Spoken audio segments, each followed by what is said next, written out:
Do'stlar, sizlarga bitta Matiz olib kelib qo'yganmiz. Puli ham janaqa qimmat emas. Xudo xolasa sizlarga manzur keladigan narxlarda, kraskasi ham bor-ku. Bitta detallar bor, keyin bitta krelosida petnosi bor. Hozir aytib o'taman, ma'qul kelib qolsa, bitta laykni qizartirib qo'yasiz. Narxini bor-ku, xudo xolasa sizlar o'ylagandan arzonroq qilib beramiz. Voydo, turishiga bitta baho berib o'tasizlar. 1 dan 5 gacha baholab o'tasiz. Yili 2008-yilda ishlab chiqarilgan mashinamizning holati ideal saslanadi. Mensiz shunaqasini mening. Bundan zo'rini xudo xolasa keyin yana olib minas. Xullas mazza qilib binaveradigan joyi. Kraskasi 10% bor xolos. Bitta kapotida bor, ichiga o'tmagan, oldi akiga Mavic krelosida petnosi bor. Benzinga yuradi, metan baloni bor, gazga ham yuradi. Shipkalarga bitta e'tibor berib o'tasizlar, tako matvi bo'lib turibdi. Chexol qilingan 7 ta kovrigi bor.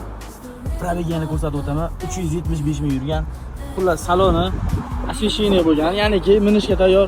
Mazza qilib rasxod qilmasam minsiz bo'ladi. Orqalarini ko'rishlar mumkin. Xullas mashinamiz tayyor minishga. Bugungi mashinalar narxini men o'zim e'londa ko'ryapman. 3400, 3500, 3600 dollardan deb qo'yishyapti. Bizning maqsad buni sotish. Sizlarga 3100 dollardan o'tib beramiz. Oladiganlar tezda aloqaga chiqaverasizlar do'stlar.